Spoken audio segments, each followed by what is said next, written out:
त्यांनी नवीन नवीन आणलंय. मी कालच सांगितलं, सरकारला पण सांगितलं, महाराष्ट्रातल्या लोकांना पण सांगितलं. ते लाडकी बहीण आणली आता, त्याचा बस पैसे वाटे देते झालं की नाही सुरू. लाईनच लागली हो बँके पुढे फॉर्म भरायचे. बरा ना, काय होत त्याला, चांगली योजना आहे. पैसेच आपले, त्याने का वावर इकलं का तिकडे. असं केलं का देवेंद्र फडणवीसने एखादा बंगला ऐकला नागपूरचा आणि आपल्याला पैसे दिले? असं काय झालंय का? त्याने वावर ऐकलाय व आपल्यासाठी. ते पैसेच आपले, टॅक्सच्या माध्यमातून, जीएसटीच्या माध्यमातून कर वसूल केला शेतकऱ्यांकडून, ते पैसे जमा केले, ते आपल्याला देऊ राहिले. त्यांनी थोडंच एखादं घर ऐकलंय व जाहीर केलं, मी हे बंगला ऐकत आहे आणि या लोकांना पैसे देतो. असं काही आहे का? आपले पैसे आपल्यालाच द्यायला लागलाय. कारण घ्यायचं काय होतं? कामाला येते बाबा पुढे ते तुम्हाला कशाला पण. त्यात काय समज आहे का? त्यांचे थोडे पैसे, ती योजना चांगली आहे. पण ते लाडक्या बहिणीला पैसे देताना लाडक्या भाच्याचा सरकारने विचार नाही केला, त्याला आरक्षण पाहिजे म्हणून.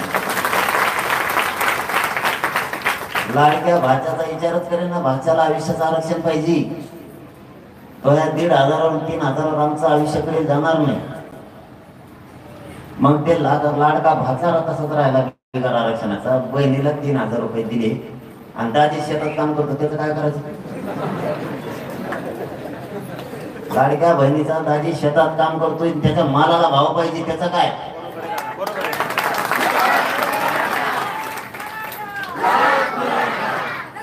सगळे सगळे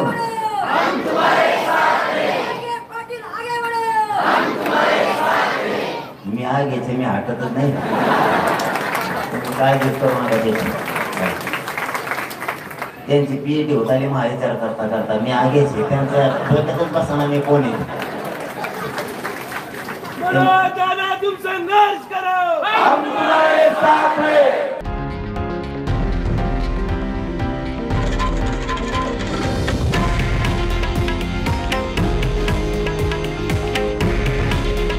हे आहे देशातील नंबर 1 न्यूज नेटवर्क आणि आपण पाहत आहात TV9 मराठी. काळजी तुमची, हित महाराष्ट्राचं.